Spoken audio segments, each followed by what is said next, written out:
This is a wonderful conference, and I only wish that I could be here all day, and I'm really honored to take part in this panel. I'm going to tell you, can everybody hear me? Yes? Is this, yeah. So I would like to briefly introduce each of our panelists today and tell you a little bit about them, and as well as their titles, and then they will be presenting for about 15 minutes each, and then we'll open up to discussion. So our first speaker today is Leila Salarpour Goodrazi, who is a fifth-year PhD student at Binghamton University, and she specializes mainly in labor and development economics, and her work involves tracking political and social change. She has worked on issues related to early childhood education, the Islamic marriage market, and intra-household bargaining. And her title today is Meher and Divorce, and we're really excited to hear her work. Our second speaker will be Behruz Ali-Khani, who studied for a master's degree in political science at Tehran University, and has a PhD from the Leibniz University of Hanover in Germany in sociology and social psychology. Currently, he is a lecturer and researcher at the Institute of Sociology at the Westphalian Wilhelms University of Munster in Germany. And his main research focus is on the connection between social inequality and democratization and de-democratization processes in different societies. And his title today is The Intertribal Traditional Bakhtari Marriages. Our third speaker was Behnaz Husseini, who completed, I'm sorry to Arabize these names, I'm doing my best, completed her doctoral research with a focus on minorities in Iran, especially Yarsani, and migration in the Department of Islamic Studies at the Institute of Oriental Studies in the University of Vienna. Her research interests include religious minorities in Iran and Iraq. Currently, she is working on several research projects that deal with violence on Kurdish women in Iran and Iraq, as well as forced migration. And her title today is Innovation in Marriage and Pre-Marriage Relations Among Yarsani. And our final speaker today is Ziba Marjan, right? Okay. Jalali, who is the founder and owner of Shiraze Publishing House, with more than 250 books published on human sciences. She's worked as a publisher, editor, and translator since 1994. She was able to obtain the first prize of the best book of 2004 from the Women's Cultural Association. Her bio is really exciting, and one of the things I should mention is that she was a Persian lecturer here at UCSB from 2013 to 2016. She has 15 years of experience in the field of research journalism and has written articles and essays in different magazines. But I think it's also incredibly important to note that her broad work in NGOs on human rights and support for women and youth, and in particular her work with an NGO, founding and working with an NGO devoted to violence against women, who are actively lobbying now for legislation in the Iranian parliament protecting women against domestic and other forms of violence. And her paper today is titled White Marriage. So please join me in welcoming these wonderful speakers.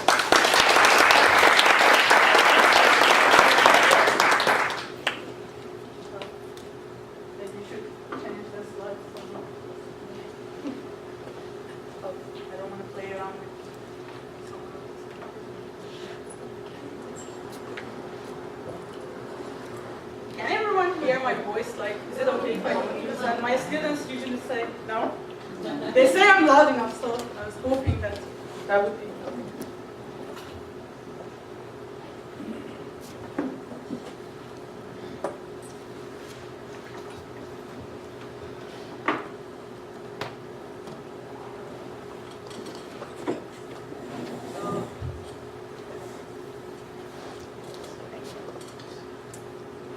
Yeah. Hello everyone. This is actually the first time I'm presenting this paper, my work, in a conference out of my university, so I appreciate any type of comments that you guys can give me. I'm looking at an Islamic marriage concept called MAH and how it's affecting intra-household relationships of couples, especially in case of divorce. Now, through the presentation, I'm going to try to explain a little bit about the concept, the relationship with basically intra-household bargaining power, and then look at the policy that was passed in Iran in 2013 and affected this relationship, and go on talk a little bit about my data, the results that I found, and finally make some conclusion about this work. And hopefully, if there's enough time, my plans to basically how I want to continue this project. Now, MAP is an Islamic marriage concept. It's basically a monetary gift that the groom promises to the bride at the time of marriage. And at any point that the bride asks for it, it's going to become her legal property. So there are different ways of writing in the marriage contract. The most common way in Iran, the way that it works is writing it as per request. So it's not transferred at the beginning of the marriage. The groom basically has to, or the husband has to transfer the money to the bride at any point she wants. And the priority of MAH is actually high enough that based on Islamic law, if the man passes away before paying this amount of money, MAH should be paid at the beginning before distributing the money between other members who basically get some sort of inheritance. Now, the amount of money, the way that it's determined, depends on a lot of factors like age, difference between age of the couples, their social status, education, and a lot of other things. On the other side of this market, this marriage market, we have the rights for divorce. Now, based on the Islamic practice and the way that it works in Iran as well, divorce is a right that is given to men.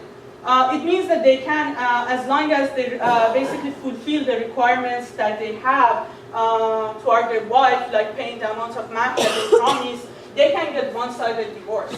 And in this situation, they don't need to have any compelling reason if they want to get divorced. As long as they're not happy with their marriage, they can just request for it at any point. Women don't have the same right. There are some exceptional cases that they can get divorced, like if there is an observed domestic violence, or if men cannot have children, or since a few years back again, if men want to have a second wife without permission of their first wife. But if any of the exceptional cases doesn't exist, women cannot directly go and ask for a one-sided divorce. What they do in exchange is compensating their husband to get their approval for this divorce right, and basically create a mutual agreement over divorce. Now, this compensation is in form of paying partially or all day MAH value. Of course, it can be actually even more than MAH, but usually that's the term that is used. So they negotiate over giving up a part of the MAH that the man has to pay in return for their right to get divorced.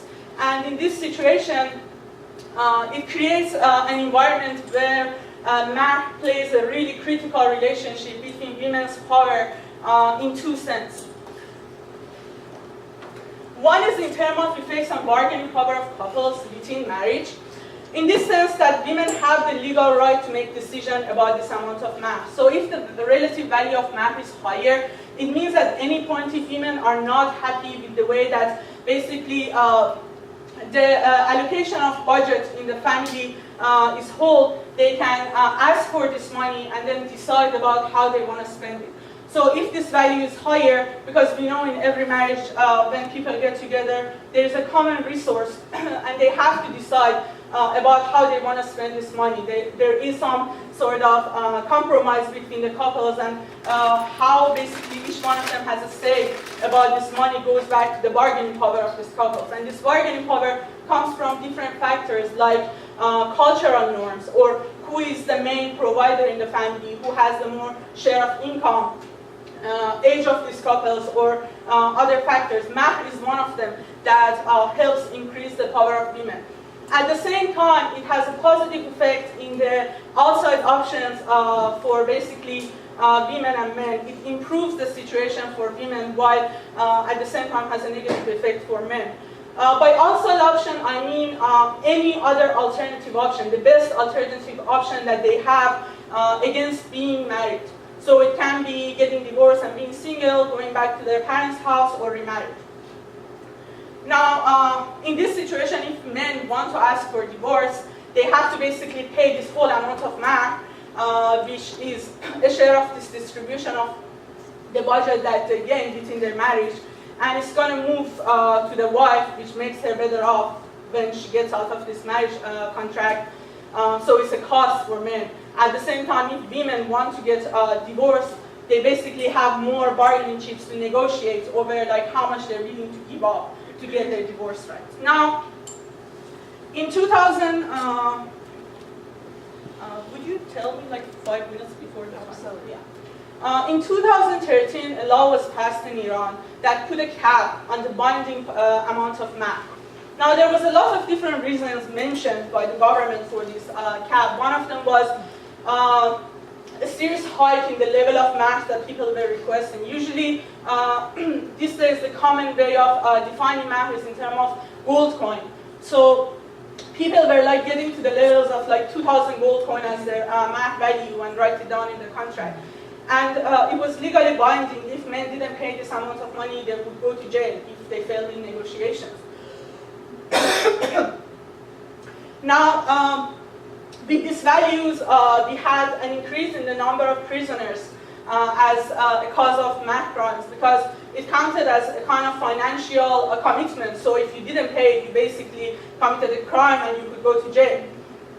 And government was really worried about that, and they were saying that, especially with the rate of inflation in the country that decreased the power of people, the wealth level of people over time, it was harder for men to pay the amount of mahr that they promised. However, no one really talked about the fact that it was a mutual agreement when they wrote it down in the contract. You know, men agreed to that. It was not like someone put a gun on their head and forced them. So. But based on this new law, up until 110 gold coins, which was around $35,000 at the time of the policy, is still binding. Men have to pay the amount of mahr they promised up until that level. If they don't, they still can go to jail. Basically, there is no change for those group of people. But any amount of money over that, over 110, became conditional on men's wealth level. So they had to pay up until the level that they were basically able to pay. So if a husband promised 2,000 golden coins to the wife and he only had 200, he had to pay the 200, and that was done. It was a one-time thing. They didn't have to renegotiate over it. If basically in the future he became rich, he didn't have to like pay the rest of the money after the negotiations were done. So this created a change in the structure or mechanism that mahr affected basically marriage bargaining between both family and in terms of divorce market. Now, for this data, for this study, I was looking for a set of data to be able to actually see the effect of this policy. It took me more than a year to find the right way, and then a few months to collect the data. I collected 1,000 divorce documents from Shiraz city in Iran, from 4 different offices of marriage and divorce, local offices, and this data was all collected for cases that marriage happened before the policy changed, just because I wanted to control for the possible effect that the policy might have on the marriage contracts. So these offices very different income levels in the city, one from low income level, 2 from middle income level, and 1 from high income level. And they give me a lot of detailed information, especially about value of mahr that was promised, value of mahr that was paid, if there was any guardianship of dependent children, their ages, dates that basically divorce was requested, the day that it was granted, the marriage time, a lot of different information. Now, one other information that it gives me is about the type of divorce. So whether this divorce, I separate basically divorce cases in 3 groups. One of them is cases that men initiated the divorce, which can be either men want to get divorced or it's a mutual agreement between men and women.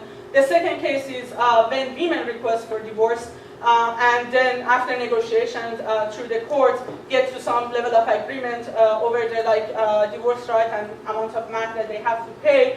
And finally, we had a third group that before starting with this, I didn't know about, which is a case when marriage is registered but it's not consummated.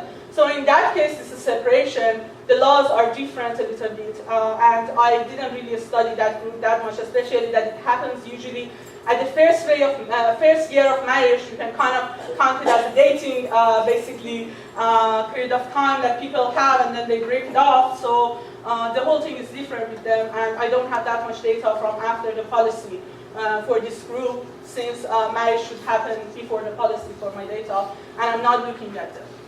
Now, between these groups, with this data that I had, I also made another separation. I looked at people who basically had a promised value of MAC below 110, which acted as my control group. They were not affected by the policy, and compared them with people who had a promised amount over 110. And what I saw, based on my data, these graphs that you see, the higher line, the dashed line, is the log of value of MAC that in these divorce cases were promised, and the lower line is the value that was paid. The left one is for cases over 110, the right one is for cases under 110, which were the control group. Now, different estimations showed me there was not really any significant change for basically cases below 110, as one would expect. But for cases above, we saw a huge drop in the amount of payments of MAC for people. So that was just as I expected, from my data, and I was happy with it, to be honest. But then I moved to the cases that women requested for divorce, and I figured out that I don't find any drop in my observed data in terms of the amount that they are paying after the policy change. Even in some estimation, there was a little bit of peak in the amount that was promised. And that brought me to the fact that, what is exactly the theory behind it? How should I explain the relationship between MAP and these bargaining powers? And it brought me to the next level, finding out what are the exact effects of this policy on the divorce outcome. So this policy actually affects people in two ways, which are jointly observed in my data. One of them is in terms of probability of getting divorced, both in this sense that the couple, each one of them looks at their divorce options and they see whether they want to apply for divorce or not. On the second side is the probability of being able to get divorced. Whether they have to pay all of a sudden 2,000 gold coins for men, they couldn't, really pay that amount of money, so they wouldn't apply for divorce. Versus now they have to only pay the amount of wealth that they have. They only have to pay 200, so they find it more appealing to go and apply for divorce. So in this sense, for men, basically the probability is increasing. It's more in favor of them. It's cheaper for them.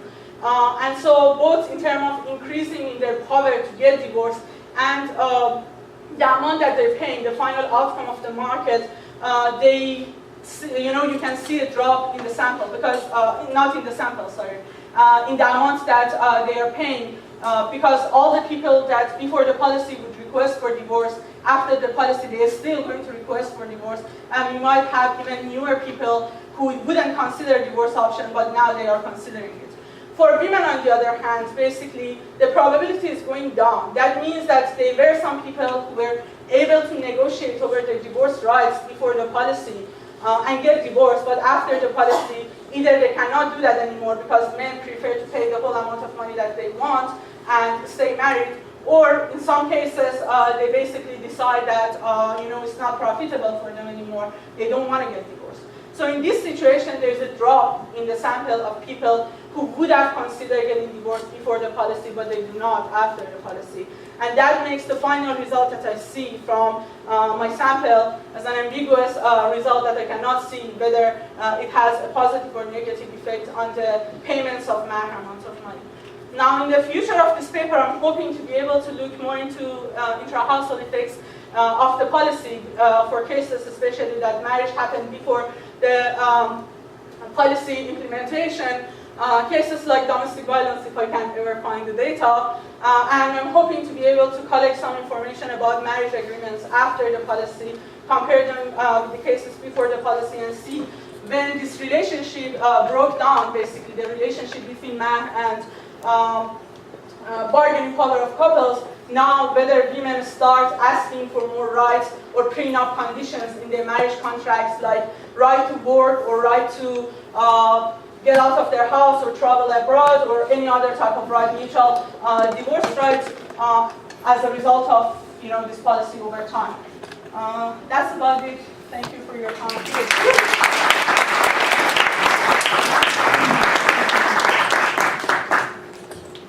Question. Is Becky any question? Sure. If I have time, I don't know.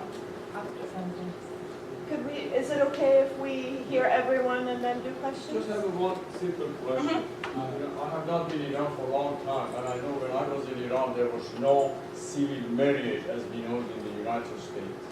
And What do you mean by civil marriage? I'm sorry, could I just really politely ask that we hear everyone, forgive me, but because we're a little short on time, maybe we could gather all the questions and then have... I'll be around as well, so... No, we're going to make sure to have Okay. time. Is that okay? Sure. Yeah, I just want to make sure everyone has a chance to...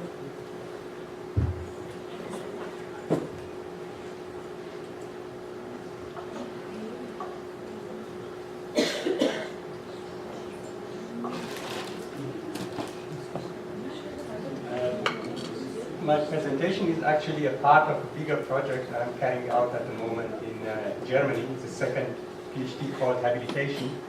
And I would just stick to the intertribal marriages in this area of Iran, Bakhtiyari area.